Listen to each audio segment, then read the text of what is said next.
ಪ್ರಕ್ರಿಯೆ ಆರಂಭ ಆಗ್ತಿದೆ ಸರ್ ರಾಜ್ಯದಲ್ಲಿ. ನೋಡಿ, ಈಗಾಗಲೇ ಕ್ಯಾಬಿನೆಟ್ ಕೆಲವು ಆಕ್ಷೇಪಗಳನ್ನು ವ್ಯಕ್ತಪಡಿಸಿದ್ದಾರೆ.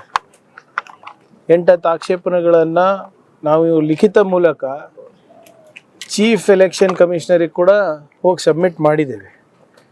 ಉದಾಹರಣೆಗೆ ಲಾಜಿಕಲ್ ಡಿಸ್ಕ್ರಪೆನ್ಸಿ ಅಂದರೆ ಏನು, ಅದರಿಂದ ಯಾವ ರೀತಿ ತಾವು ಜನರಿಗೆ ಮತದಾರ ಪಟ್ಟಿಯಿಂದ ಹೊರಗಿಡ್ತೀರಾ, ಇವೆಲ್ಲನೂ ಕೂಡ ಕೇಳಿದ್ದೀವಿ. ವಾಟ್ ಈಸ್ ಲಾಜಿಕಲ್ ಡಿಸ್ಕ್ರಪೆನ್ಸಿ ಇರ್ಬೋದು, ಮತ್ತು ಒಬ್ಬರು ಮತದಾರರಿಗೆ ಮತದಾನದ ಪಟ್ಟಿಯಿಂದ ಹೊರಗೆ ಹಾಕ್ತಾ ಇದ್ದಾಗ ಕಾನೂನಾತ್ಮಕವಾಗಿ ಅವರಿಗೆ ಇಲ್ಲಿ ನೋಟಿಸ್ ಕೊಡಬೇಕು, ಸ್ಪೀಕಿಂಗ್ ಆರ್ಡರ್ ಇರಬೇಕು, ಮತ್ತು ಏನಾದರೂ ಗೊಂದಲ ಇದ್ದರೆ ಟ್ರಿಬ್ಯುನಲ್ಗಳಲ್ಲಿ ಸರಿಯಾಗಿ ರೀತಿಯಾಗಿ ಅವಕಾಶ ಮಾಡಿಕೊಡ್ಬೇಕು. ಸುಮ್ಮನೆ ಯಾವುದೋ ಒಂದು ಸ್ಪೆಲ್ಲಿಂಗ್ ಮಿಸ್ಟೇಕ್ ಇದೆ ಅಂದ ತಕ್ಷಣವೇ ಅವ್ರ ಹಕ್ಕನ್ನು ಕಸ್ಕೊಳೋದಲ್ಲ. ಆದರೆ ಇಲ್ಲಿವರೆಗೂ ಕೂಡ ಎಲೆಕ್ಷನ್ ಕಮಿಷನಿಂದ ಯಾವುದೇ ರೀತಿಯಾದಂಥ ನಮಗೆ ಮಾಹಿತಿಯನ್ನು ಅವ್ರು ನೀಡ್ತಾ ಇಲ್ಲ.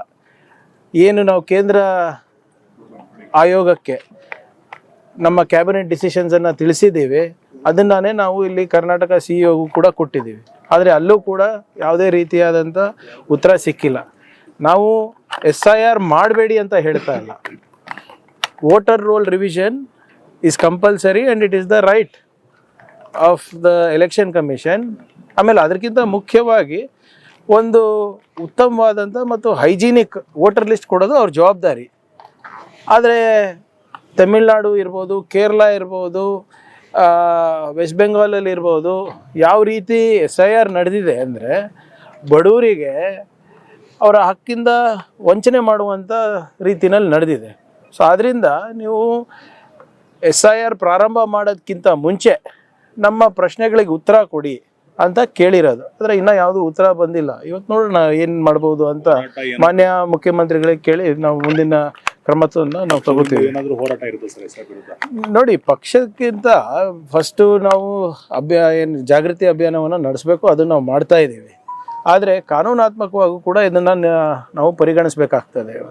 ಇವತ್ತು ಯಾವುದೋ ಒಂದು ಆರ್ಟಿಫಿಷಿಯಲ್ ಇಂಟೆಲಿಜೆನ್ಸ್ ಸಾಫ್ಟ್ವೇರ್ ಯೂಸ್ ಮಾಡಿಬಿಟ್ಟು ನೀವು ಎಲ್ಲರಿಗೂ ಹೊರಗಿಡ್ತೀರಾ ಅಂದರೆ ಅದನ್ನು ಆಡಿಟ್ ಮಾಡಿದವ್ರು ಯಾರು, ಅದು ಹೇಗೆ ಕೆಲಸ ಮಾಡುತ್ತೆ ಅಂತ ಯಾರಿಗೂ ಗೊತ್ತಿಲ್ಲ. ಈಗ ನೀವೇ ಯೋಚನೆ ಮಾಡಿ, ಸುಮಾರು 89 ಲಕ್ಷ ಜನ ಮತದಾರರ ಪಟ್ಟಿಯಿಂದ ಕೈ ಬಿಡ್ತಾರೆ. ಅವರಿಗೆ ಟ್ರಿಬ್ಯುನಲಲ್ಲಿ ಹೋಗಿ ಅವರಿಗೆ ಕೇಳೋಕ್ಕೂ ಅವಕಾಶ ಇರಲಿಲ್ಲ. ಒಬ್ಬ supreme court judge, retired supreme court judge ಯಾರು ಟ್ರಿಬ್ಯುನಲ್ನಲ್ಲಿ ಇರ್ತಾರೆ, ಅವ್ರು ರಾಜೀನಾಮೆ ಕೊಟ್ಬಿಡ್ತಾರೆ. ಇದು ಮಾಡ್ಲಿಕ್ಕೆ ಆಗೋದಿಲ್ಲ, 4 ವರ್ಷ ಬೇಕು ಆಗುತ್ತೆ ಇಂಥ ಈ ಪ್ರಕ್ರಿಯೆ ಮುಗಿಸ್ಲಿಕ್ಕಂತ ರಾಜೀನಾಮೆ ಕೊಡ್ತಾರೆ. ಸೊ ಹೀಗಾಗಿ ಇಷ್ಟೊಂದು ಗೊಂದಲ ಇದ್ದಾಗ ನಮ್ಮ ಮನವಿ ಏನಿದೆ ಅಂದರೆ, ಎಲ್ಲ ಗೊಂದಲಗಳಿಗೆ ಏನೇನು ಪ್ರಶ್ನೆಗಳನ್ನು ನಾವು ಕೇಳಿದ್ದೇವೆ ಅದಕ್ಕೆ ಉತ್ತರ ಕೊಟ್ಬಿಟ್ಟು ನೀವು ಮಾಡಿ, ರಿವಿಷನ್ ಮಾಡಿ ಅಂತ ಅಷ್ಟೇ ಹೇಳ್ತಾ ಇರೋದು ನಾವು.